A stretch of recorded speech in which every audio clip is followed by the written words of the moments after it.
자, 페르시아 전쟁 이후에 이제 아테네 상황을 보겠습니다. 자, 일단 아테네는 이제 그 당시 페리클라스의 정치 개혁을 하고 있었죠. 그러다 보니까 이 민주 정치에 필요한 정치 자금이 필요했던 거고, 그래서 이제 앞에서 언급한 것처럼 이 정치 자금을 이제 경제적 발전, 해상 무역을 통해 부를 축적했고, 그 다음에 아테네 패권을 장악을 하기 위해서 이제 뭐냐면 동맹시의 지배를 강화시키거나 제국주의화를 시켜놨다.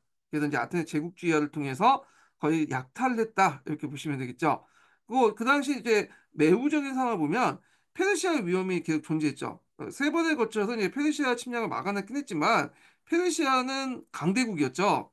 그러다 보니까 뭐 아테네가 나 그리스 동맹국들이 물려쳤다고 해도 페르시아는 끄적도 안 했죠. 그리고 이제 페르시아 같은 경우에는 이후에 정책 방향을 돌려가지고 직접적 군사 개입보다는 주로 이제 스파르타나 아테네 같은 이 도시 국가들의 어떤 그것을 외교적으로 이간질 시켜가지고 이제 이들을 통제하려고 했어요. 이건 나중에 좀 얘기할게요. 하여튼 페르시아 위협이 존재했고 이때 이제 아테네 중심으로 해서 구심점이 형성이 됐다는 거. 그래서 아테네는 페르시아를 이제 바다에서 막기 위해서 해군을 확장했다. 그리고 이제 이 해군 확장에 필요한 자금을 어디에서 이제 얻었냐면 앞에서 언급한 델로스 기금에서 얻었죠. 그래서 이 델로스 기금을 중심으로 형성된 동맹이 델로스 동맹이었다는 거. 이런 것들 좀 기억을 해두시면 될 것 같고요. 그렇지만 델로스 기금은 원래 목적인 해군 확장 외에도 유용이 돼가지고 횡령을 했다고 하는 게 더 나을 것 같은데 그 당시 이제 아크로폴리스 재건이나 파르타나 신전 건축비도 많이 사용했다는 거. 그래서 이제 그 당시 그 아테네 재건 비용으로 사용했다. 자, 그 다음에 이제 사회 경제적 발전은 앞에 언급한 것처럼 이제 동맹시의 공락급, 해상무역 발달, 아테네 제국화 이런 것들이 이제 경제 번영을 이뤘고 이걸 바탕으로 아테네 민주 정치가 발전될 수 있었다는 거. 예. 그 다음에 이제 펠로폰네스 전쟁으로 넘어가겠습니다. 자, 이 펠로폰네스 전쟁은 상황이 되게 복잡해요. 이게 뭐라 할까요? 한마디로 규정할 수 없고 여러 전투들이 이제 일어나거든요. 그래서 제가 이제 있는데 이 앞부분에 지도가 있나? 요거는 이제 그 페르시아 전쟁이고 제가 이걸 지도를 갖다가 붙여야 되는데 안 붙였네. 예, 이 뒤에 있는 건가? 붙인 것 같아. 그래갖고, 이렇게 했는데, 제가 이게 편집을 좀 약간 잘못했어요. 그래갖고, 원래 뒷부분에 이걸 이제 좀, 지워야 되는데, 그러면요. 아, 네, 잠깐만. 여기네, 여기. 여기 편집을 잘못한 게 제가 잘못 찾았어. 여기 부분. 펠로폰네스 전쟁 부분을 이제 보겠습니다. 자, 이 펠로폰네스 전쟁은 이게 되게 복잡해요. 그래서 좀 이해하기도 되게 어렵고 그러거든요. 예, 저도 뭐 완전하게 이해했다고 이제 볼 수도 없고 그런 건데 일단은 이제 제가 이제 이 지도를 역사 지도를 이제 갖다 붙여야 되는데 이거 붙이지 못했어. 그래갖고 펠로폰네스 전쟁 과정들이 있는데 요것만 봐서는 뭐 무슨 말인지 몰라요. 예, 일단은 이제 한번 보겠습니다. 포네스 전쟁의 배경은 페르시아 전쟁 이후에 아테네 세력 확대로 세력 구역이 이제 깨졌고 그 당시 델로스 동맹 안에 아테네 패권주의에 대한 불만이 고조가 됐죠. 그래서 그 불만을 이용해서 이제 스파르타가 펠로포네스 동맹을 결성했다. 그러면서 델로스 동맹하고 펠로포네스 동맹의 대결 구도가 형성됐다. 그래서 이제 서부 지중해 진출한 아테네와 이때 또 스파르타의 충돌 그리고 폰트웨어의 지배권을 늘려싸고 이탈리아 및 시칠리아의 해상무역권 장악 등 이런 여러 가지 이제 경제적인 어떤 대립도 있었다. 그래서 이제 이 펠로폰네스 전쟁을 이제 전반적으로 설명하면 전쟁 초기 때 그걸 이끌었던 사람은 페리클라스예요. 그래서 페리클라스가 이제 이끌었는데 그때 이 페리클라스는 어떤 정책을 이제 취했냐면 이때 이제 그 객관적으로 볼 때 스파르타가 군사적 우위에 있었어요. 그렇기 때문에 이 스파르타하고 전면전을 하기에는 좀 힘들었죠. 예. 그래갖고 이는 이제 해군으로 이제 스파르타에 이제 뭐냐면 해군을 끊고 버티기 작전을 했던 거야. 이 페리클라스가. 그래서 아테네에 성체를 쌓고 거기에 이제 사람들을 집중시켜갖고 버티기 작전을 하고 해군력을 이용해갖고 이제 딜을 치는 방식으로 이제 했거든요. 왜냐 스파르타가 육군이 되게 강하기 때문에. 근데 이제 문제는 한 곳에 많은 사람들이 이제 밀집돼서 살다 보니까 도시도 이렇게 이주해 갖고 살다 보니까 이게 이제 그 안에 전염병이 돌게 된 거죠. 그래서 패스트가 엄숙해 들어왔어. 그래서 이제 그 과정에서 페리크라스가 사망을 하죠. 그리고 페리크라스가 죽고 난 후에 그 당시 페리크라스 이제 뒤은 크레온 같은 대마고고이들이 등장해. 그래서 이제 약간 이제 뭐냐면 전쟁을 선동하면서 민중들에게 영합하는 그런 대마고이들이 등장했다. 이렇게 보시면 돼요. 그러니까 이제 이걸 이제 보통 이제 크레온 같은 대마고이들이 이끌었던 정책을 중유 정치라고 하죠. 예, 지금 남미에서 자주 행하는 그런 정치도 있죠. 예. 그런데 이제 이 크레온이 강경파였거든요. 그런데 이제 결국에 이제 더 싸우다가 결국에는 이제 크레온이 죽어요.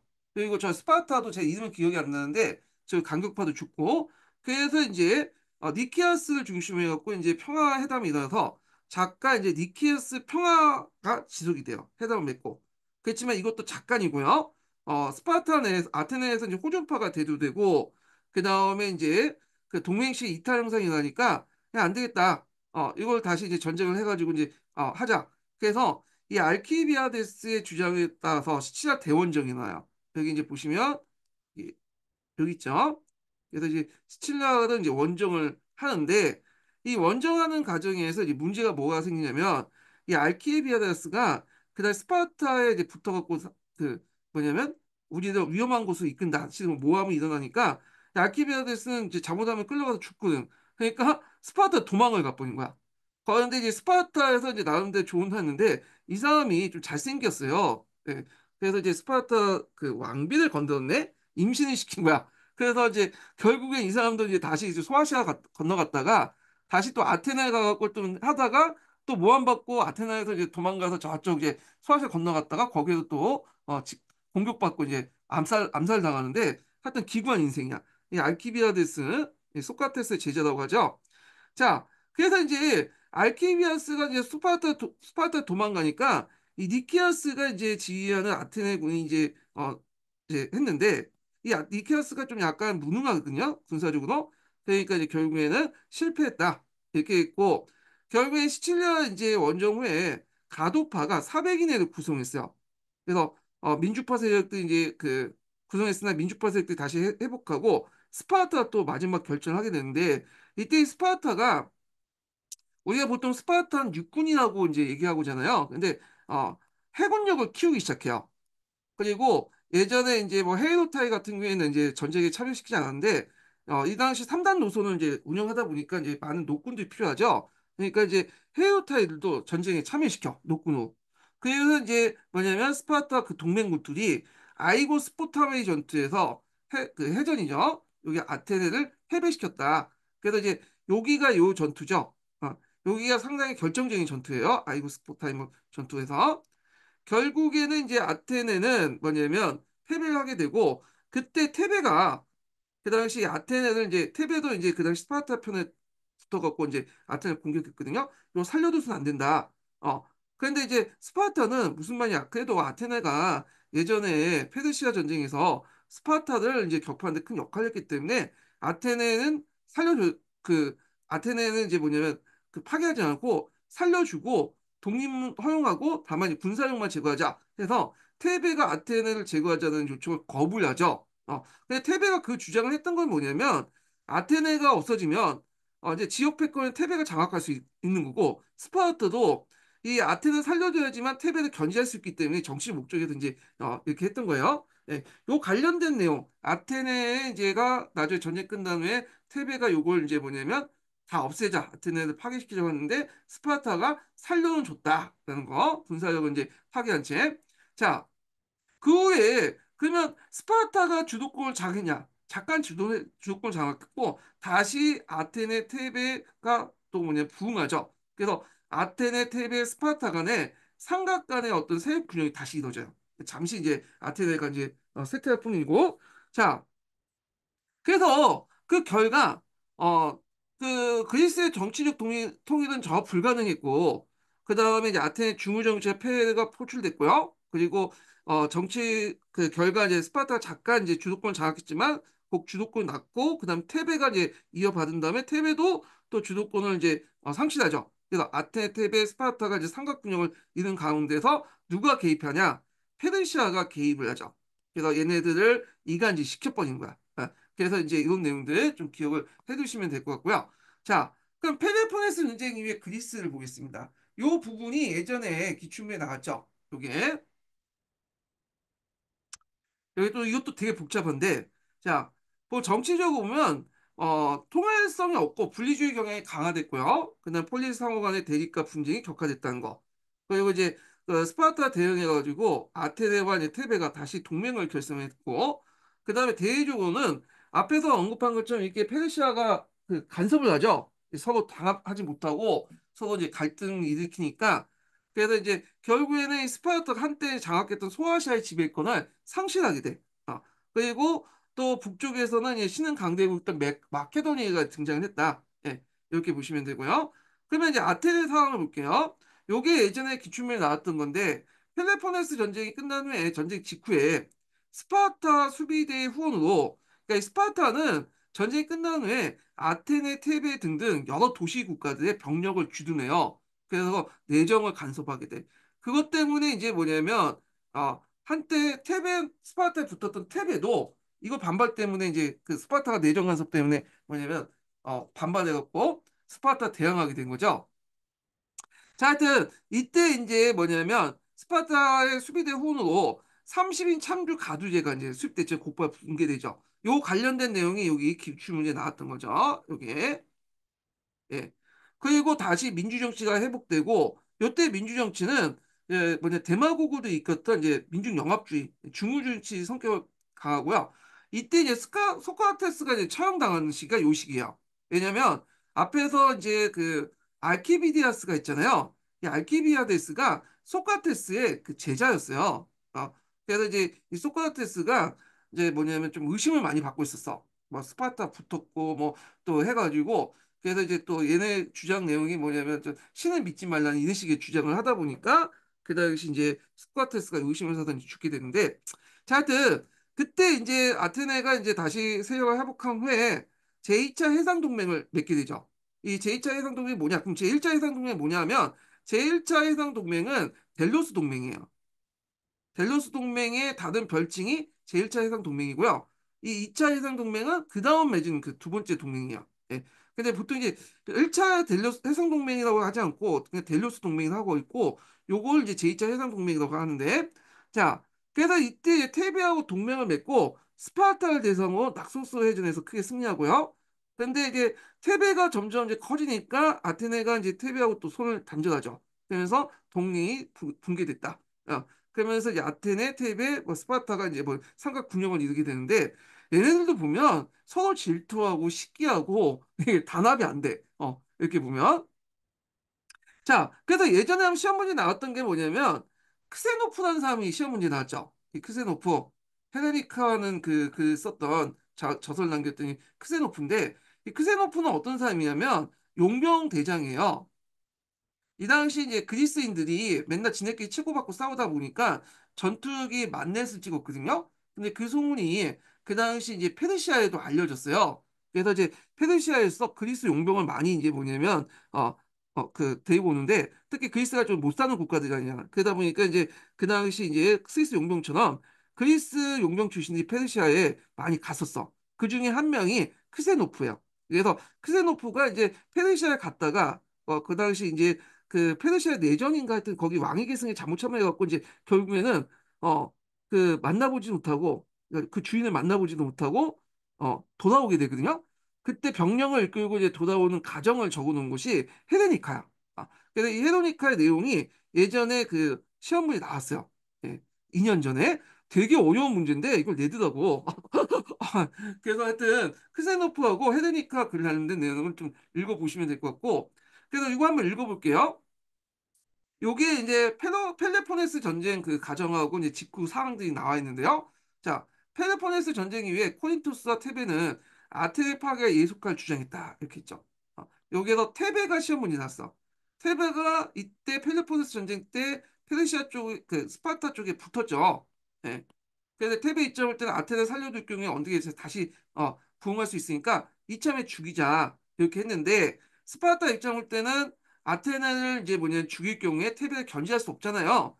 그러니까 이제 살려는 줬어. 군사적인 어떤 기반을 파괴한 채 그렇게 했는데 근데 이 스파르타가 또 테베하고 이제 사이 또 나빠지죠. 이 스파르타가 너무 간섭질하니까 테베가 이제 스파르타하고 손을 잡 끊고 아테네에 붙어가지고 제2차 해상 동맹을 맺었는데 근데 얘네들이 이제 스파르타를 물리친 다음에 테베가 이제 커지니까 아테네가 요 동맹을 파괴시키고 이제 또 이렇게 공격하고 그냥 이렇게 이제 했던 시기예요. 자, 하여튼 테베는 아테네의 그 파괴와 예속할 주장했지만 스파르타는 이에 반대했다. 대신 장벽을 허물고 12척을 제한 모든 배를 스파르타에 넘기며 추방된 자들을 받아들이고 스파르타와 동맹을 체결하는 조건으로 아테네와 강을 맺었다.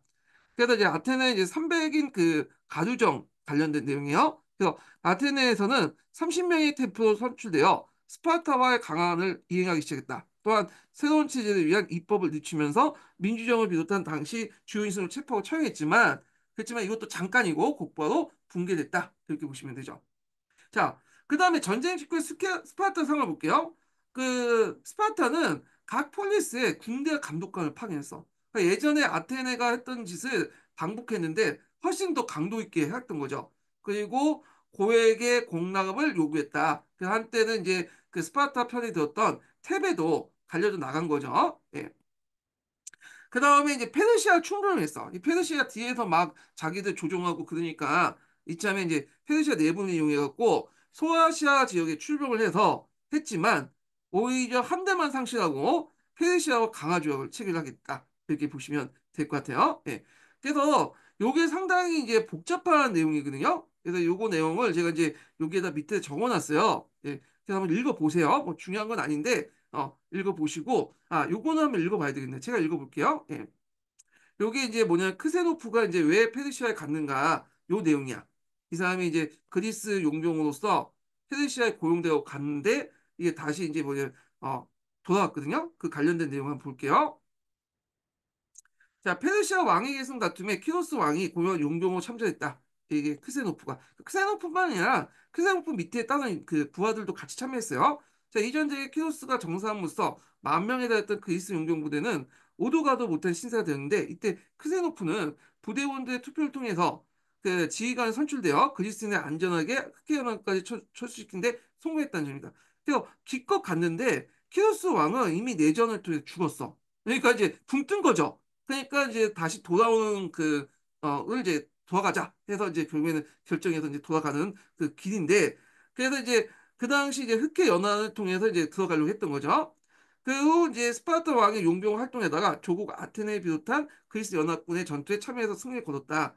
그래서 소크라테스 해상 등 소크라테스를 주인공한 그의 저작들이 플라톤이 남긴 대화보다 실제 소크라테스 모습에 더 가깝다고 이제 뭐냐면 폭 받고 있고 그 외 대표적으로 소아시아 원전기 그러니까 그 아나베이스인가? 예, 아나베이스라고 이제 아나베 아나바시스라고 했는데 요 책하고 그 다음에 소크라tes 해상 그 다음에 헤레니카 요 세 책이 이 크셰노프가 지었던 이제 책이에요. 예, 요거 좀 기억을 해두시면 될 것 같고요. 예. 자, 그다음 테베를 보죠. 테베. 테베는 스파르타 이후에 새로운 강국을 부상이 됐죠. 그래서 이제 이때 이제 부상 큰 역할을 했던 것이 페더비다스라는 사람이었어요. 중심으로 이제 민주주의가 회복됐고 왜냐면 이 당시 스파르타도 테베에게 뭐냐면 군대를 파견하고 감시를 하고 있었죠. 그러니까 이 사람이 이제 뭐냐면 민주 정치를 회복하고 스파르타 수비대를 격파해서 쫓아낼 뻔했죠. 그 다음에 그 에페미다스는 유명한 장군이 있어요. 이 사람이 레오크라트 전투 이거 외워두세요. 예전에 기출문에 나왔던 예문에 나왔던 거죠.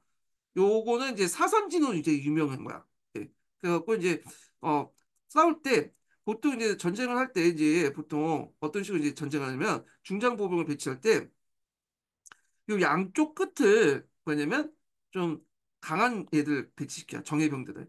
그리고 밑에 이제 애들을 좀 약체 이성급 부대를 배치시키거든요. 예. 그런데 이제 요 사선지는 어떻게 배치시키냐면 이런 식으로 이제 배치시키죠. 예. 이런 식으로. 그래서 여기가 이제 뭐냐면 되게 이제 정예병력이야. 그래서 얘네들이 이제 요쪽으로 이제 공격해가지고 요걸 그 그 뭐냐면 깨버리고 이게 더 강하니까 얘네들은 뭐 두세 줄인데 여기는 10줄 정도 돼요. 중장보병 줄이. 그래서 병력수를 깔아뭉긴 다음에 얘네들이 이제 공격하면 약한 쪽이잖아요. 얘 버티는 거야. 예.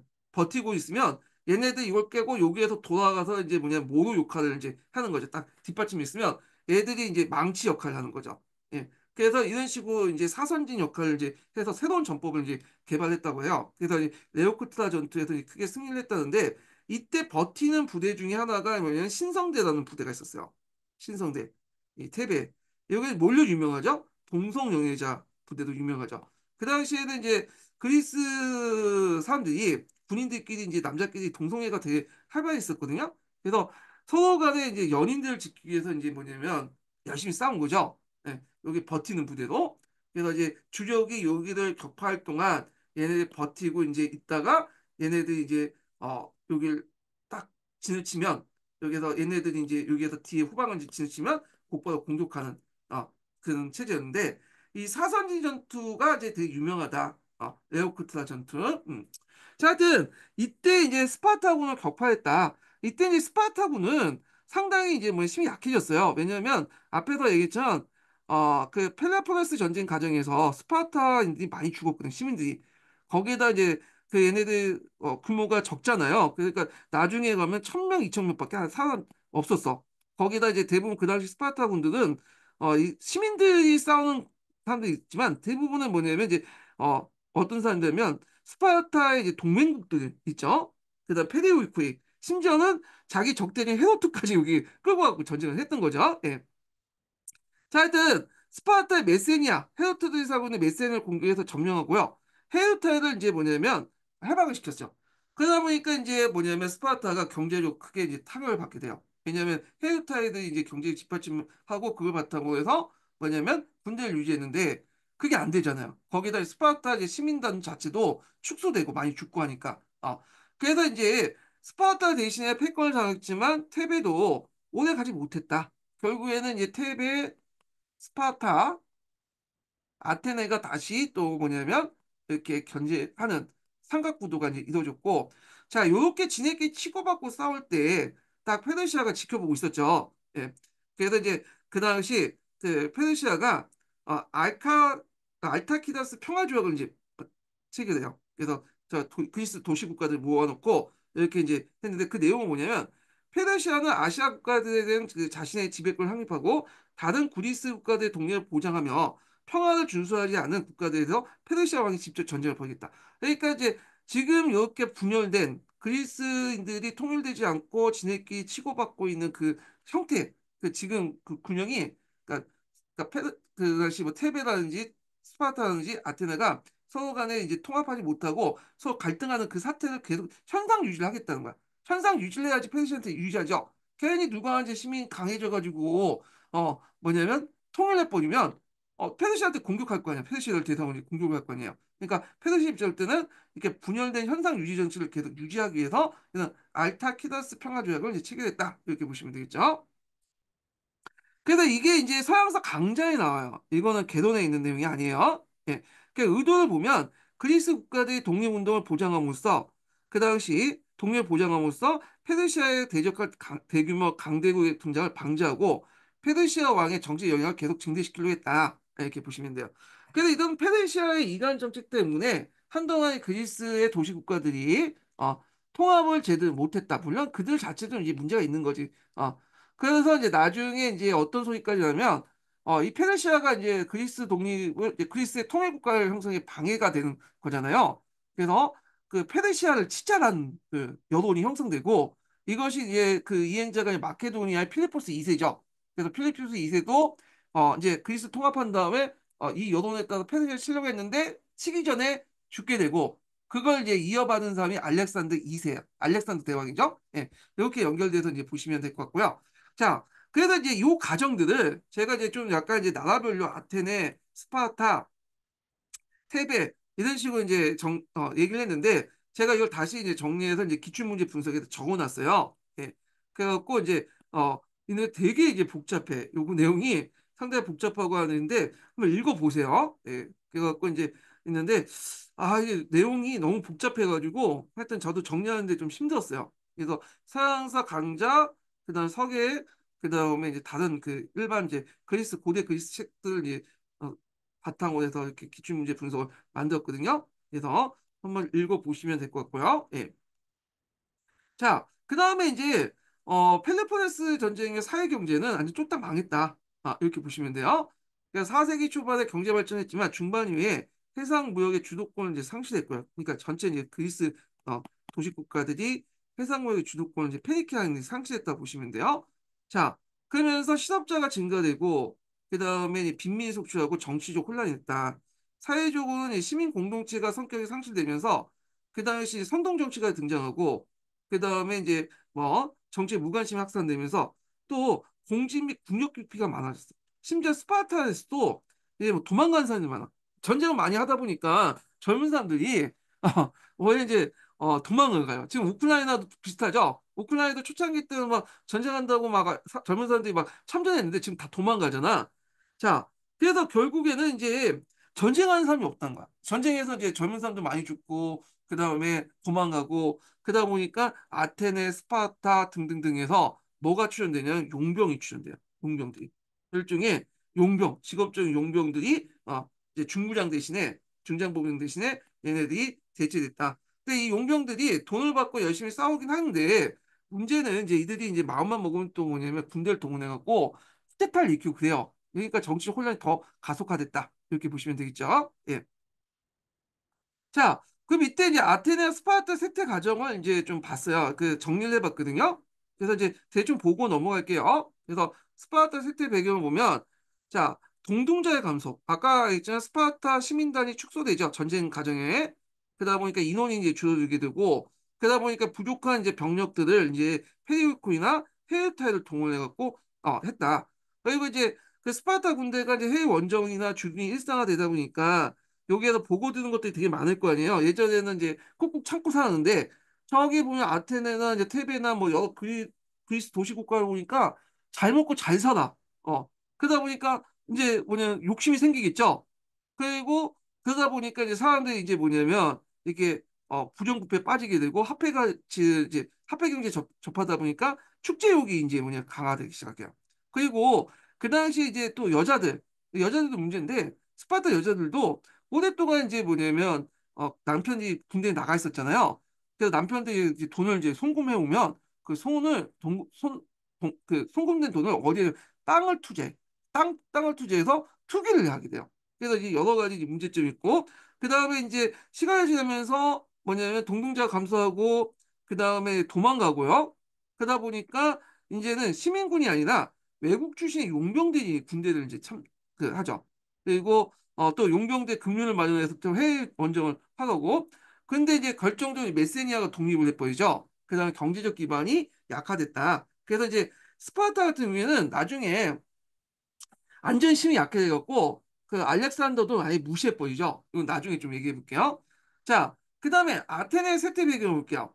자, 일단 아테네는 장기간의 빈부격차와 사회 갈등이 심화돼서 있고 거기에 자본이 소수 집중됐지만 신용대가 발달 자, 자본이 소수에 집중되었지만 신용제도가 아, 자본이 소수에 집중되었고 신용제도가 발달했지만 생산적 투자보다는 주로 소비적 투자에 땅 투자했다 토지에 그리고 4세기 후반에는 부자들의 가두지배가 형태가 있었고 그리고 민주주의 정치 시기에 이제 제도가 여러 가지 폐기가 됐다는 거, 뭐 수당제를 폐지하고 공공봉사나 이런 것도 이제 폐기. 공공봉사가 뭐냐면 보통 이제 그 당시 아테네 도시 이제 부자들은 그 뭐냐면 기부금을 많이 내가지고 어떤 이제 사회적 약자를 구제하는 그런 정책도 있었거든요. 일종의 의무이자 뭐 이런 것들인데 이런 것들 폐지시킨 거야. 그래서 이런 걸 통해서 나름대로 사회적 양극화로 인해서 부의 평균을 좀 막았거든요. 부자들이 돈을 내면서 좀 뭐냐면 기부금을 내면서 이제 약자를 도와주는 것 때문에 사회적인 부가 좀 약간 이렇게 그 나눠졌는데 이거조차도 이제 부자들이 안 하겠다는 거죠. 예. 자, 그리고 아테나도 마찬가지로 그 당시 이제 용병들이 이제 뭐냐면 해요. 그래서 이제 시민군들이 이제 뭐냐면 그 대신에 그 용병들이 이제 하고 용병들은 돈을 줘야 되잖아요. 그러다 보니까 이제 국가 재정이 악화되고 이런 등등 일어났다. 그래서 초창기 때 이제 뭐냐면 그 폴리스 공동체주의에 입각한 것들이 개인주의에 밀려갖고 쇠퇴를 반영하는데 이제 예전에는 전쟁 나면 모든 사람들이 이제 뭐냐면 전쟁에 의무적으로 참여하고 이렇게 군대로서 군인으로서 활동했지만 물론 이제 중장보병 정도 되는 사람들이 이제 그런죠. 근데 이제 나중에 들어가면 이제 어떻게 되면 참여를 안 하니까 용병들이나 아니면 병역이 이제 지원자들. 지원자들은 뭐냐면 이제 예전에 군대를 가려면 어느 정도 돈이 있어야 되잖아요. 그러니까 돈이 없어도 빈민 있는 사람들이 이제 돈이 없는 빈민 애들이 그러니까 돈이 없는 게 가난한 사람들이 그냥 군대에 지원한. 그럼 이런 사람들은 다 뭐야? 국가에서 돈을 줘야 돼. 예전에 자담이 아니라 자기 부담이 아니라. 그러니까 이 빈민이나 용병들이 군대를 담당하면서 국가 재정이 악화되고요. 당연히 얘네들은 뭐 소명의식 같은 게 별로 없겠죠. 그러다 보니까 이제 뭐냐면 얘네들의 이제 뭐 국방력이 약화될 수밖에 없었다. 이렇게 보시면 돼요. 그래서 아테네나 뭐 테베나 이제 스파르타나 이렇게 이제 망해갔다. 그래서 이렇게 좀 기억을 해두시고 자, 그 다음에 이제 네오의 그리스 문화 부분을 보겠습니다. 그리스 문화는 시험 문제에 나오는 것이 어느 부분이 역사학이에요, 역사. 그리고 건축 양식, 요 정도 나와요.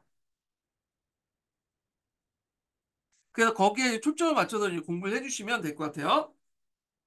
자, 일단은 이 그리스 문화의 전반의 특징들을 좀 볼게요. 이건 뭐 교과서 내용이니까, 정도니까 이제 좀 보시면 될 것 같은데, 자유로운 폴리스 시민 문화가 발달했고요. 인간 중심적인 형세적 문화가 발달했다. 이런 것들이 신화에 반영됐죠. 신들을 보면 거의 인간이죠. 영원한 그러니까 뭐냐면 죽지 않는 거하고 그 다음에 강력한 힘을 가지고 있다는 거 제외하고는 다 뭐냐면 어, 인간하고 비슷하죠. 네. 그리고 오리엔트 문화 영향을 받으면서도 독자적인 문화 창조이 발전했고요. 독창적 문화와 합리주의, 이상주의를 가지고 있다.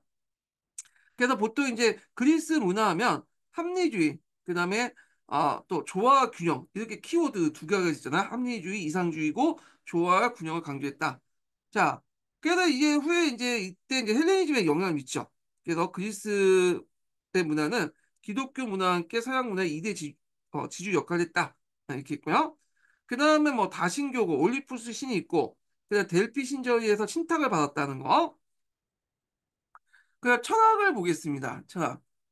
철학은 발달 과정을 보면 세 가지 단계를 거쳐요. 네 단계, 세 가지 단계, 세 단계 거쳐, 세 단계를, 말이 안 돼. 세 단계를 거쳐서 이제 발달했는데, 하나가 뭐냐면 자연 철학자들이요. 그래서 BC 6세기 때 이제 얘네들이 이제 등장했고, 그 다음에 여기 이제 피타고라스 학파가 있고 소피스타 있는데, 이 소피스타가 이제 여기 있죠. 네, 여기는 뭐 자연 철학자라고 이제 볼 수가 있고, 소피스트가 있고, 그 다음에 소크라테스, 플라톤, 이제 아리스토텔레스 고전 철학자. 그러니까 이 고전 철학을 붙인 거는 이제 유럽에 영향을 줬기 때문에 그런 거예요. 자, 먼저 자연 철학을 볼게요. 자, 이 자연 철학은 이오니아 지역, 특히 이제 이오니아 중심 도시가 밀레투스죠. 이 밀레투스를 중심으로 발전했어요. 그래서 이 자연 철학자들이 연구하는 것들은 뭐냐면 자연의 형상의 여러 형상 중에 그 근본적인 것이 뭐냐, 뭘로 구성되어 있냐, 근본적인 것이 이런 것들을 연구했어요. 그러니까 텔레스 같은 사람은 이제 뭐냐면 만물의 근원을 물이라고 봤고요. 헤라카이토스는 이제 헤라크레이토스는 만물은 유전한다 해서 모든 물질은 불에서 왔다. 또 원자론, 데모크리토스는 원자론을 이제 주장을 했죠.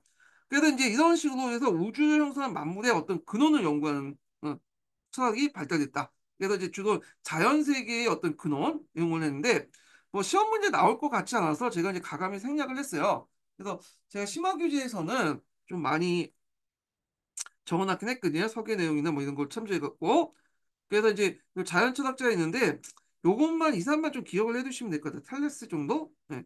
그다음 뭐 원자론 요 정도 그리고 있고 피타고라스라고 해서 이제 그 유명한 사람 있죠. 그래서 이 사람은 오로피고하고 이제 연결돼 있어요. 요 정도. 그래서 이 사람은 이제 뭐 우주와 자연의 질서의 근거를 수에서 찾다. 네. 요 정도 이제 파악을 해두시면 되고요. 그 다음에 등장하는 사람들이 소피스트죠. 그래서 자연 철학자들은 그 철학의 대상이 자연이었죠. 근데 이 소피스트는 자연이 아니라 인간으로 이제 옮기게 돼. 그래서 이 기원전 5세기 때인데 요때 이제 철학의 중심이 어디로 옮기게 되냐면 이오니아 지역에서 아니라 이제 아테네 지역으로 옮기게 되죠. 왜냐 요때 이제 페르시아 전쟁 이후에 이 그 경제부가 아테네에 집중됐잖아. 그러니까 여기에서 잘 먹고 잘 사니까 철학자들도 여기에 모이기 시작한 거야. 그리고 아테네 그 당시에 또 민주주의가 발달됐잖아요. 그러니까 말로 이제 승부를 한 어떤 변론을 해야 되겠죠. 민주주의를 하려면 이제 주장도 해야 되고 자기 의견을 논리적으로 전개를 해야 되겠잖아요. 그러니까 이거를 이제 가르치는 사람이 소피스트들이 등장한 거야. 그래서 어떻게 하면 체계적이고 논리적이고 상대 그 말을 할 수 있는 거 방법을 가르쳐 주는 거죠. 그걸 통해서 상대방을 이길 수 있는 방법을 하는데 보통 자연 철학자들은 보편성을 강조하잖아요. 근데 얘네들은 상대성을 강조해. 주관성을 강조해. 어. 그래서 이제 추상적인 자연 철학의 사고부터 인간과 사회 또 윤리 문제를 중시했고 실용적 지식을 되게 강조한다. 그때 이제 사람을 이길 수 있는 말로 이길 수 있는 것들을 했다. 그래서 이제 대표적인 사람이 이 프로타고라스라는 사람이죠. 인간은 만물의 척도다. 그러니까 인간이 생각하는 어떤 주관적 기준이 곧 뭐냐면 진리다. 그래서 보편적 진리를 인정하지 않는다. 이렇게 보시면 돼요. 근데 이런 소피스트의 어떤 철학적 경향은 우리가 생각하는 고대 철학의 이제 고대 서양의 철학하고 좀 벗어난 거예요. 이걸 알려면 이제 고대 서양의 철학을 좀 이해할 필요가 있는데 보통 이제 고대에서 이제 서양 철학, 그러니까 근대 그 유럽 철학도 이제 다 포함돼 갖고 보면 되게 유럽인들은 이제 생각 사고방식이 어떻게 돼 있냐면 이 세계를 어떻게 나냐면 눈에 보이는 형상적인 거와 잠깐만. 눈에 보이는 현상적인 거, 그러니까 우리가 오감을 통해서 보이는 것도 있죠. 예, 형상적인 거와 형상 밑에 있는 실제적인 걸로 이렇게. 그래서 이거는 눈에 보여. 그렇지만 이거는 가변적인 거야. 예. 그래서 이제 있고 이 실제라는 것은 눈에 보이진 않아. 그렇지만 이 현상적인 것을 움직이는 어떤 보편적 법칙이야. 이거는 시대와 뭐 어디를 다 초월해 갖고 항상 작용되는 거야. 예. 그래서 이제 이렇게 있거든요. 그러면 어디가 이제 진실이냐? 여기를 봐요. 실제적인 거. 예. 실제. 네. 그래서 이게 실제론이라고 하거든요. 어려운 말로. 네.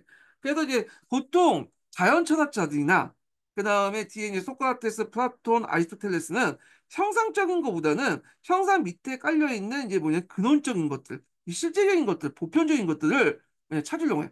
아, 그런 것들이 이제 서양 철학의 어떤 전반적인 기조인데 이 소피스트는 눈에 보이는 형상적이고 가변적인 것들을 찾는 데 좀 차이가 있어요. 예. 소피스트는 좀 약간 서양 철학에서 좀 약간 벗어나는 경향을 띠고 있다. 이렇게 보시면 돼요. 그렇지만 이제 자연 철학자이나 그 뒤에 소크라테스, 플라톤 이런 사람들은 이런 실제적인 모습을 찾아야 된다. 상상을 뒷받침한 눈에 보이지 않지만 보편의 실제적인 모습을 찾으려고 했고 물론 실제 모습이 어떤 거냐에 따라서 이제 의견이 다를 수가 있겠죠. 예, 그렇지만 이런 기본적인 구조를 가지고 있다는 거예요. 예, 실제 논증이. 그리고 이제 이런 내용도 좀 기억을 해두시면 될 것 같고요. 자, 이 소피스트들이 항상 이제 이게 상대적이고 이제 이런 것들 을 강조하니까 그것을 깨기 위해서 등장한 사람이 누구냐면 소크라테스죠. 예. 소크라테스는 상대성보다는 보편적 진리와 도덕의 실제를 주장해요. 예. 그래서 이제 이렇게 있는데 여기를 강조해. 엄밀히 말하면 실제가 돼 있는데 실제적인 문제 실제요. 실제하고 실체는 다른 거죠. 이게 좀 비슷한 것 같지만 달라. 그러니까 실제 상황입니다. 어떤 상황을 얘기한 거고 실제는 이게 존재하냐 존재하지 않느냐라는 존재 여부를 얘기하는 거야. 그래서 실제보다는 실제라는 말이 정확한 표현이에요. 그래서 요기를 강조한다. 그래서 이제 소크라테스가 이제 사형을 당했잖아요. 예. 사형을 당하고 이제 뭐냐 도망갈 수 있는 기회가 있었어. 왜냐면 그 당시 뭐 아테네 같은 도시 국가들은 옆 동네 가면 이제 뭐냐면 그만 도망칠 수 있죠. 도시 국가다 보니까 조금만 가면 그리고 감시도 소홀하고 그래서 제자들이 도망가라고 했는데 소크라테스가 이제 이런 말 얘기했죠. 내가 지금 동안 이제 그 아테네에서 먹고 잡고 자랐고 도움을 받고 살았는데 내가 마음에 맞지 않다고 해서 도망을 가면 아테네에서 유지했던 이 보편적인 원리나 법칙을 무시하는 거다. 이 아테네가 유지될 수 있었던 것은 나름대로 그 사회의 보편적 진리나 도덕이 존재했는데 내가 마음에 안 든다고 해서 나한테 불리하다고 해서 그걸 이제 깨버리고 도망가는 행위는 이 내가 평상시에 주장하고 있는 보편적 진리와 도덕의 어떤 그와 위건 그 실체의 어떤 주장 존재에 대한 주장하고 위배될 수 있다는 거야. 그러니까 아테네가 유지될 수 있었던 거는 보편적 진리와 도덕적 실체라는 게 존재했기 때문에 이 공동체가 유지했는데 내가 그 기준이 마음에 안 든다고 도망간다는 건 때 평상시에 주장하는 보편적 진리와 도덕의 실제 존재의 주장을 어긋난 거기 때문에 난 도망가지 못하겠다 해가지고 뭐냐면 도망 안 가고 사형을 당했죠. 근데 일본 사람이 이걸 보고 압법도 법이다는 개 같은 소리를 했는데 그게 아니에요. 예. 뭐 어려운 말인데 건너뛰고 소크라테스의 제자가 이제 플라톤이죠. 플라톤은 이데아론을 주장했어. 이게 이제 뭐냐? 자, 이데아론은 뭐냐면 이걸 현상계와 이데아론을 세상을 이제 했죠. 그래서 이제 현상계라는 것은 이제 뭐냐면 여기 눈에 보이는 세계와 이데아는 눈에 보이지 않지만 그걸 움직이는 실제적인 거. 이걸 이데아라고 이제 본 거예요. 그래서 이제 이렇게 했고 그래서 이제 철학자는 이 이데아, 이 실제적인 모습이 훨씬 더 실체에 가깝다. 그래서 있는데 이걸 이제 뭐라고 얘기하면 개념 실제론이라고 해요. 개념 실제론. 실제론인데 개념 실제론. 그러니까 이제 나중에 제가 실제론에 대해서 다시 얘기해 볼 텐데 실제라는 게 보편적 진리라는 것이 객체 밖에 있는 거야. 형상 밖에 있는 거죠. 예, 그래서 개념 실제론을 한다. 그래서 이것은 교부 철학에 영향을 줬는데 이건 나중에 다시 좀 설명을 좀 해드리고요. 그다음 아리스토텔레스라는 사람이 있어요. 이 플라톤의 제자죠. 예. 그래서 이 사람은 어떻게 하냐면 이제 그 이 사람이 이제 뭐냐면 이 사람은 이제 형상과 진료라는 이제 개념을 통해서 우리의 실제는 안에 있다. 그러니까 객체 밖에 있는 게 아니라 안에 있다. 그래서 이걸 뭐라고 해요? 온건실제론이라고 해요. 네. 그다음에 이 사람은 또 이제 해석여에 따라서 뭐냐면 그 유명론을 또 주장해요. 유명론이라고 되는데 유명론. 그래서 이제 현상을 강조하는 이제 또 유명론을. 그래서 이 아리스토텔레스 철학은 사람들의 해석여에 따라서 두 가지 측면 해석할 수 있는데 실제를 강조하는 거야. 그래서 이제 뭐, 그, 이게 뭐죠? 갑자기 생각났네. 아리스토텔레스처럼 얘기하다가, 그 실제를 강조하는 철학을 했는데, 이게 이제 뭐냐면, 온건 실제론이고요. 나중에 제가 이제 중세사 좀 얘기할 때 이제 얘기했는데, 진료니, 뭐 현상이니, 뭐 이런 것들 강조한 게 다 여기와 관련된 것이고요. 그런데 또 해석에 따른 개별적인 어떤 걸 탐구를 강조했기 때문에 현상적인 측면도 강조해요. 유명론을 또 강조한다. 이렇게 보시면 되죠. 그래서 해석여에 따른 온건 실제론과 유명론을 이렇게 주장을 했다. 그래서 이제 이게 또 중세 철학에도 영향을 미치거든요. 뭐 중세 스콜라 철학에도 영향을 미치고 이사 학문에도 영향을 미치는데 이 부분 나중에 다시 이제 여기 얘기해 줄게요. 예. 자, 그리고 아리스토텔레스는 학문의 폭이 확대했어요. 논리학, 형이사학, 자연사, 뭐 윤리학 등등 여러 곳을 공부를 많이 했어. 이 사람은요. 예. 그래서 이제 있고 그다음에 이제 이 아리스토텔레스 철학의 이제 뭐냐면 그 내용이 그 제자가 누구냐면 어, 알렉산더죠. 알렉산더. 그러니까 이제 소크라테스의 제자가 플라톤이고 플라톤의 제자가 아리스토텔레스고 아리스토텔레스 철학이 알렉산더다. 이렇게 보시면 될 것 같아요.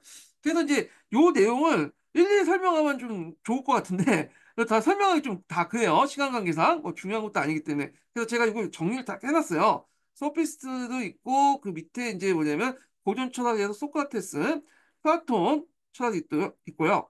그다음에 아까 얘기한 아리스토텔레스 철학 이제 그 이쪽 온건 실제론 관련된 내용이 있고 그 아리스토텔레스 철학 중에 이제 뭐냐면 그 현상과 이제 뭐냐면 진로 이렇게 있는데 요게 이제 개념 실제론이 온건 실제론이에요. 그래서 이제 이런 것도 있다. 그래서 아리스토텔레스 철학이 쭉 정리를 했으니까 좀 봐주시고요. 이런 것들이 후에 이제 교부 철학이나 그 뒤에 스콜라 철학에도 영향을 줬다. 요건 다시 이제 좀 얘기를 해보겠습니다.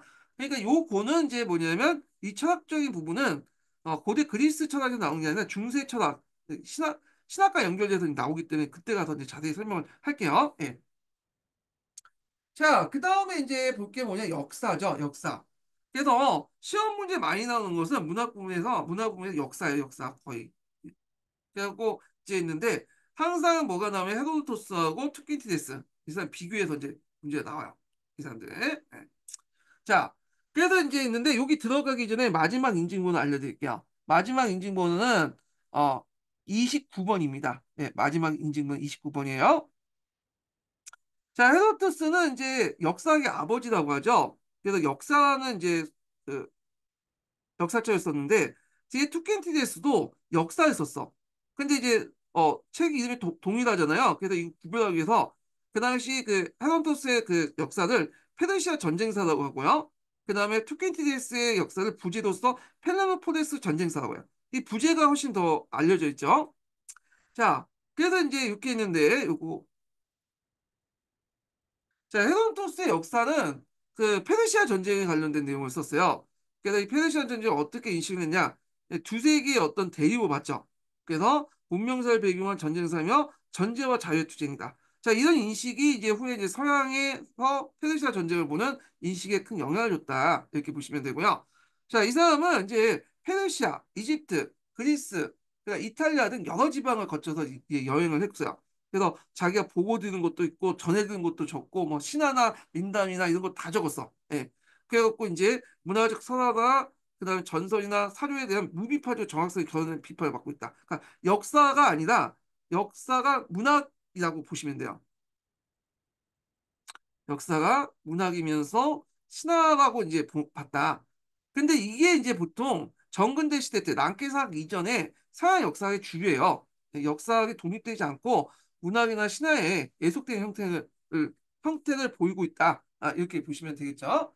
자, 그래서 이제 있고 그 다음에 이제 최근에 근데 고고학적 성과를 볼 때 이 사람이 뭐냐면 나름대로 쓴 것이 맞은 것도 있어요. 예. 그래서 그 고고학적 성과하고 이 사람 기록이 일치된 부분이 있기 때문에 마냥 정확성이 결여됐다는 비판이 좀 맞지 않다는 의견도 있어요. 예. 자, 그 다음에 투킨티디스를 볼게요. 자, 투킨티디스는 여기 보시면 알겠지만 헤론토스가 더 많이 나오거든요. 그래갖고 이제 그 밑에 보면 이제 투킨티디스가 이제 썼던 기술 관련된 내용을 썼고요. 요거는 이제 그 펠로포네스 전쟁사 관련된 내용을 썼죠. 그래서 이제 내용을 보면요. 자, 사료에 대한 깊은 주의와 면밀한 검토가 있고 직접 경험을 한 거야. 자기가 직접 보고 들은 거를 이제 한 거지. 어디에서 건너 건너 드는 것들은 적지 않았죠. 그래서 나름대로 객관성을 유지했다. 그러니까 역사적 사실을 초자연적 사실과 구별해서 신화적 내용을 배제시켰어. 거기 오디세이와 일리아드 보면 막 신들이 와가지고 이제 인간의 전쟁사에 개입하고 막 그런 내용이 있거든요. 그런 내용도 없어. 이런 데는. 그리고 위견이나 전설은 수용하지 않았다는 거. 그래서 이런 것들 전해 들은 얘기들은 안 좋고 자기가 직접 보고 들은 것들 했다. 그러니까 2차 사료는 배제했다. 이렇게 보시면 되죠. 그리고 전쟁의 경과를 세밀히 있게 이제 서술했고 그 다음에 교훈의 역사를 강조했다. 근데 보통 교훈을 이제 강조하면 순환사관은 연결돼. 이게 서로 연결돼 있어요. 예. 그래서 요 특징들이 예전에 기출문에 나왔어요. 펠로포네스 전쟁사의 특징들이 예전에 시험에 나왔으니까 요 관련된 내용들 좀 기억을 정확히 해두시고요. 예. 그렇지만 문제점은 뭐냐면 소크라테스는 정치적인 어떤 그러니까 사회경제적인 걸 도외시했죠.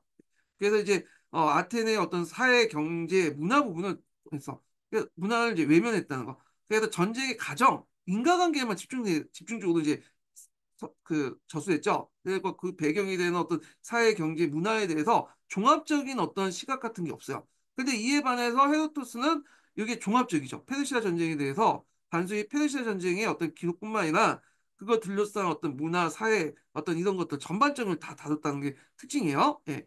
그래서 이제 이런 것들이 문제점이 있다라는 것들 좀 기억을 해두시면 될 것 같고요. 그러면 터켄티데스의 이제 그 내용 그 관련된 내용 한번 읽어볼게요. 이게 예전에 기출 사료로 나왔던 거거든요. 자, 전쟁 중에 일어난 사건에 대해서 말하자면 나는 요게 이제 핵심적이죠. 들은 대로 혹은 내 의견에 따라 기술하지 않고 내가 직접 체험한 것을 바탕으로 한 거야. 그러니까 남에게 들은 것이든 최대한 엄밀한 검토한 다음에 기술한 걸 원칙이다.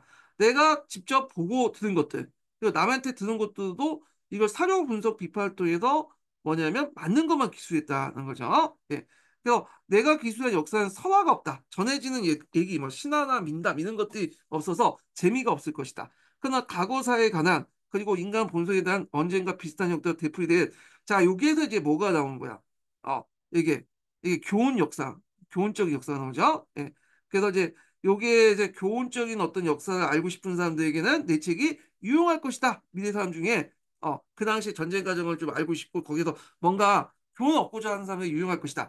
이거는 이제 뭐냐면 순환사관이 연결돼 있다. 이 순환사관은 이제 뭘 전제를 하고 있냐면 인간이라는 것은 보편적인 어떤 정서나 심리를 가지고 있고 과거의 사건에 일어난 것도 그 보편적인 정서와 심리가 반영됐기 때문에 그걸 연구하면 지금에도 도움이 되고 앞으로도 미래에 도움이 된다는 거야. 그래서 역사적 사건은 그 형태만 달리할 뿐이지 그 안에 인간의 어떤 심성, 보편적 심성과 정서가 같이 깔려있기 때문에 항상 역사적 사건은 반복될 수밖에 없다. 유형만 달리할 뿐이지 그 내용, 그러니까 유형만 달리할 뿐이지 그 내용을 보면 다 동일하다. 그러니까 그 속에서 뭔가 교훈을 얻을 수 있다는 걸 이제 얘기하는 거거든요. 예. 자, 하여튼 요거 내용들 파악을 해두시면 될 것 같고요. 자, 그 밑에 헤론토스하고 투키디데스에 이제 관련된 내용들을 비교해 봤어요. 그래서 이제 펠로폰네스 전쟁을 서술했고 경가에 초점을 맞췄고 모든 자료를 수집하고 엄밀하게 검토하고 과학적 비판적 역사 서술, 인간행위의 심리적 동기를 파악하고 시간의 흐름에 따라 사건의 연관관계를 설정해 인간관계 개념을 만들었다는 거. 그래서 이런 내용들, 자, 요게 특징이라는 걸 좀 기억을 해두시고요. 자, 요거 관련돼 갖고 예전에 기출문제 나왔고요. 그래서 이제 또 어떤 문제 나왔냐? 투키 테스트가 뭐하고 비슷하죠? 랑케하고 비슷하죠. 그래서 이 사람이 고대 랑케라고 해요. 고대 랑케. 그래서 이제 있는데, 그제 주의할 것은 투켄티데스의 역사 서술은 정근대 시대, 그러니까 랑케 이전의 역사 서술의 본류하고는 좀 달라요. 정근대 시대 때 서양의 역사 서술은 헤로도트가 거의 가깝다라고 보시면 돼요. 친하면서 문학 작품이다. 이렇게 이제 보시면 되겠죠. 자, 그 다음에 이제 뒤에 넘어가서 문학 관련된 내용인데, 뭐 용어는 이제 볼 건 없어요. 다만 이제 여기에서 이제 좀 눈여볼 게 호메르스라는 사람이죠. 이 사람은 이제 신화적 인물이에요. 이 사람이 실제 존재했는지 안 했는지는 이제 학계도 여러 가지 의견이 있지만 BC 9세기 때, 근데 이 사람이 이제 장님이었다고 이제 하고 있어요. 그 당시 장님들은 주로 이제 먹고 살려고 뭐냐면 수많은 얘기들 기억했다가 애들 불러놓고 사람들 불러놓고 그걸 이제 막 얘기해주고 그런 업을 하고 있었거든요. 이 호메르스가 이제 BC 이제 9세기 때 아까쯤에 고대 페니키아 문자가 그리스에 왔다고 했죠. 페니키아 문자가. 그래서 이제 고대 그리스 문자가 그 당시에 만들어졌는데 요때 이제 이런 작품들 구조로 전해오는 그 작품들을 뭐냐면 글로 적어놓은 거죠. 기록을 한 거예요. 그래서 거기 안에 트로이 전쟁이 같은 것도 있고요. 그 다음에 아까쯤에 얘기한 것처럼 이제 BC 8세기에서 이제 BC 9세기 때 아무 이제 그 기록이 없잖아. 그러니까 BC 12세기부터 해갖고 이렇게 한때 폴리스가 성립되기 전까지는 그 기록이 별로 없잖아요. 그러니까 이제 그 시기를 보통 요 오디세이와 그 일리아드를 바탕으로 이제 추론할 수 있기 때문에 이 시대를 암흑 시대라고 하기도 하고 호메르스 시대라고 하기도 해요. 예. 그래서 이 호메르스 관련된 내용을 좀 얘기했고요. 근데 주의할 건 호메르스는 정확하게 실존 인물인지 아닌지 지금 몰라요. 예. 하여튼 뭐 추정만 하고 있을 뿐이고 그 다음에 이제 헤시오도스라는 사람이 이제 뭐냐면 그 당시 일가 나날이라는 여긴 안 나와있지만 일상생활의 모습을 그렸다. 농민들의 소확행을 추구했다. 뭐 이렇게 있고 뭐 신의 세계를 계보를 정리한 신통기가 있었고 그 다음에 사포라는 이제 여주시인이 있었다고 했죠. 이 사람은 스파르타 사람인데 하여튼 있고 그 다음에 디오니소스 제전에 이제 신에게 바치는 합창에 의한 비극이 있었는데 아이스 뭐 키오스 소포크라테스 발음하기도 힘드네. 예. 에우리피데스 뭐 이런 사람들이 있었다. 이렇게 보시면 되고요. 자, 그 다음에 미술 건축으로 넘어갈게요. 자, 보통 이제 그 그리스의 미술 건축은 균형과 조화, 단순한 고귀한 미, 이상적 미를 이제 추구하는 거야. 예, 이상적 미. 이걸 잠깐 이제 설명하면 여기에서 이제 좀 볼 수 있는데 보통 앞에서 이제 그 그리스인들 뿐만 아니라 서양인들 멘탈 구조를 보면 이 세계를 현상하고 뭘로 나눴다고 했어요? 실제로 나눴다고 했죠. 현상은 가변적인 거고 실제는 이상적인 거야. 이상적이고 보편적인 거야. 그래서 그리스인들은 이 실제적이고 이상적인 보편적 미를 추구했어요. 그러니까 지금 눈에 존재하는 어떤 그 삶의 그 대상을 대상의 미를 추구한 게 아니라 자기의 어떤 판타지 속의 어떤 미를 추구한 거야. 예. 그래서 이제 이런 것들이 건축이나 조각에 반영되는데 그 당시 이제 그리스인들이 생각하는 이상적이고 보편적이 뭐냐? 그래서 건축에 어떻게 이게 반영됐냐면 이 사람들은 이제 건축에서 이상적 미를 어떻게 추구했냐면 이건 이제 그리스인들이 생각하는 이 보편적 미예요. 요게 이제 뭐냐면 기둥이죠. 기둥이고 여기부터 이제 지붕 위인데 자, 요게 기둥하고 천장의 미가 천장의 비율이 1.168대 1로 이제 고정인 거야. 그래서 천장이 1이고 기둥이 이걸 기준으로 해서 1.68. 이게 이제 뭐냐 이상적으로 생각한 거야. 그러니까 이게 한간 비율에 따라서 이게 다 맞춰갖고 이렇게 한 거야. 이상적 미를 해가지고 만들었다. 그 다음에 이제 그리스 사람들은 또 어떤 미를 보는 관점이 또 달라지는데 여자들은 좀 안 그렸어요. 여자들은 좀 천하게 생각했기 때문에 그리지 않았고 남자들 많이 그렸어요. 그래서 그리스 조각상들 보면 여신상을 제외하고는 대부분 남자들이야. 왜냐하면 남자들이 제일 이상적인 미를 가지고 있다 생각을 했기 때문에 여자들은 이제 보면 천것들이기 때문에 이제 천하기 때문에 제가 얘기하는 게 아니라 그 그리스인들의 생각 방식이 그런 거야. 그 남자들의 모습이 제일 이상적이다 해갖고 남성의 모습을 많이 그렸어요. 여신을 제외하고는요. 그리고 할 때 여기 보시면 딱 이렇게 구형이 맞죠? 그러니까 실제 남자들이 이런 그 어, 어, 그 뭐야 몸을 가지고 있는 사람이 솔직히 몇 명이나 있겠어요. 대부분 이제 뭐냐면 좀 살 좀 찌고 배도 나오고 그런데 이게 실질적으로 이제 현상에 눈에 보이는 거잖아요. 근데 이런 것들은 안 그리고 자기가 생각하는 이런 남자들의 모습들, 이상적인 모습들을 그렸다. 우락부락하고 딱 균형 있고 조각상을 그렸는데 이거는 현실적인 게 아니죠. 이상적인 미죠. 보편적인. 그래서 이런 건축 양식이나 그 다음에 그리스의 미술 양식에도 요의 눈에 보이는 실제 존재하는 모습이 아니라 지가 생각하는 그런 기준을 가지고 이렇게 조각을 하거나 건축을 만들거나 그렇게 했다. 근데 뒤에 이제 나와 있는 이제 그 헬레니즘 양식은 완전히 다르죠. 헬레니즘은 그리스의 영향을 받았지만 이 실제적인 모습보다는 눈에 보이는 현상적인 것들 강조해. 가별적이고 주관적이고 간능적이고 요건 나중에 좀 얘기할게요. 예. 자, 그래서 이제 이런 균형과 조화의 미, 이상적인 미를 이제 추구했다. 이렇게 보시면 되고요. 그래서 이 건축 양식에도 그런 것들이 반영됐는데 아름답고 균형 잡힌 신적 건축이 다수였고요. 그 앞에서 요 비율 있죠? 천장하고 그 당시 이제 기둥의 비율 이런 것들이 이제 반영됐고 열주식이다. 열주식이란 뭐냐면 여기 이제 쭉 이렇게 기둥이 나열돼 있어요. 이렇게. 그리고 기둥을 이제 만들 때 어떤 식으로 만드냐면 이게 이제 에타시스 방식이라고 해요. 그러니까 우리 식으로 배올림 양식이라고 하죠. 그러니까 이제 기둥을 만들 때 이게 반듯하게 만들면 이게 문제가 있는 게 뭐냐면 미관상 안 좋아. 멀리 볼 때 이렇게 들어갔잖아요. 그러니까 두툼하게 이렇게 좀 만들어. 그러면 멀리 볼 때 이게 반듯하게 보이거든요. 이게 착시 효과인데 그다음에 두툼하게 만들어야지 뭐냐면 하중을 좀 뭐냐면 단단하게 박을 수, 그러니까 하중을 이제 무거운 하중을 받아낼 수 있죠.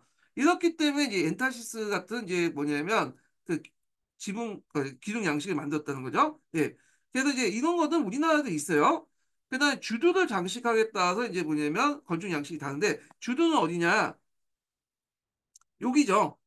천장하고 여기 기둥 사이 중간에 있는 그것을 얘기해요. 그래서 주도 양식에 따라서 이제 달라지는데 제일 주도 양식이 단순한 게 뭐냐면 도리아 양식이야. 이게 제일 단순해요. 이게 초창기 때 양식이죠. 그래서 이 도리아 양식이 이제 뭐냐면 파르타르 신전이죠. 대표적인 게. 그래서 요거 관련돼서 예전에 한번 시험 문제 나왔어요. 이거. 그래서 이것도 문제가 어떻게 나왔냐면 이런 식으로 나왔죠. 이렇게 나오고 요 중에 뭐냐면 그 도리아 양식의 특징이 네 개 중에 어느 곳이냐 물어본 적 있어. 이게 2003년도 문제예요. 그러니까 약간 주관식으로 낸 것 같지만 객관식 찍기 문제예요. 네. 근데 저는 이게 주두를 찍지 않고 4번을 찍었어. 틀렸어. 아주 쉬운 문제인데 지금이야 쉽지만 그 당시에는 되게 어려운 문제였거든요. 어. 그래서 하여튼 근데 이 주두가 되게 단순하다. 그러면 이오니아식 같은 경우 보면 약간 이제 문양이 들어가 있죠. 여기 보면 되게 그 도리아 양식 같은 주두가 단순하고 아무나 장식이 없지만 이오니아 양식은 가늘고 주두의 네 목소리에 간단한 소형돌이 장식이 있어요. 여기 보시면 소형돌이 장식이 있죠. 그 다음에 좀 더 발전된 것이 코닌도 양식이야. 자, 이거는 그 그리스 말기 때 이제 등장했던 건데 되게 이거는 이제 그 그리스에서 만들긴 했지만 실제로 이 양식은 로마에서 많이 사용했어요. 왜냐하면 로마가 이제 그리스의 영향을 많이 받았잖아요. 그래서 로마 시대의 건축 양식이 주요였고 소용돌이 밑분에 아카소스 잎사귀의 장식이 첨가됐다. 그래서 여기보다 좀 더 약간 발달된 거죠. 여기가 이제 이오니아식 양식이냐면 여기에다가 이제 뭐냐면 아카소스가 어떤 건지 모르겠지만 여기인 것 같아. 요게 이제 뭐냐면 추가된 것 같아. 요게 소용돌이 양식에다가. 자, 그래서 이제 이런 내용들 기억을 해주시고 예전에 도리아 양식 관련된 내용 나왔고 파르타나 신전 관련된 내용이 있고 파르타나 신전 여러분도 보시면 알겠지만 위에 다 날라갔죠. 원래 지붕이 있었는데 왜냐하면 이제 여기에 이제 전투하는 과정에서 그 당시 이제 그 뭐냐 여기 베네치아 군이 여기 하약을 보관해놨는데 이 오스만 투르크군이 공격하면서 하약에 맞아서 다 날라갔어요. 요거 예전에 한번 기출문에 나왔던 건데 예. 자, 그다음에 조각도 아까 쯤에 이제 말한 것처럼 이상적인 미를 이제 추구했다. 이런 것들 좀 기억을 해두시면 될 것 같고요. 그래서 이제 요 밑에 제가 이제 15년 개정 세계사 여기 비상교과서의 내용이 있는데 한번 읽어볼게요. 자, 그리스인들은 건물을 지을 때 일정한 비율을 지키려고 노력했다. 그래서 기둥의 높이와 지름이 4대 1 혹은 6대 1 네, 이런 식으로 이제 맞춰서 이제 있고 뭐 그 이오니아식 기둥은 9대 1, 10대 1, 코린드식 기반이 일반적이고 파르타나 신전은 도리아식으로 옆에서 이오니아식 기둥을 세웠다. 그렇게 있고요. 그 다음에 이제 그러니까 얘네들은 파르타나 신전 도리아식이지만 안쪽엔 이오니아식 기둥이 몇 개 있다는 거. 이거 안쪽에 있잖아요. 예. 그리고 요게 이제 기둥하고 이제 뭐냐면 이 천장의 비율이 쭉 나오죠. 그리스인들 건축에서 비대가 주는 아름다움과 통일감을 나타나고 있다. 아까 전에 실제적이고 이상적이고 보편적 미를 추구했기 때문에요. 그래서 파르타나 신전의 세로와 가로, 천장의 기둥에 안정감이 있다고 여겨진 1.1대 1.168대 한금 비율을 맞춰놨다. 요 기율이 이제 맞춰놨다는 거죠. 이렇게 해서 자 건축 양식하면 그 대충 이렇게 할게요. 저도 잘 몰라요. 네, 요 정도 제가 아는 선까지 이제 설명을 해드렸고요. 자, 그 다음에 이제 다음 시간에 알렉산더 제국 관련된 내용을 진행을 하겠습니다. 자, 오늘 강의 듣느라 수고하셨고요. 네, 다음 시간에 뵙겠습니다.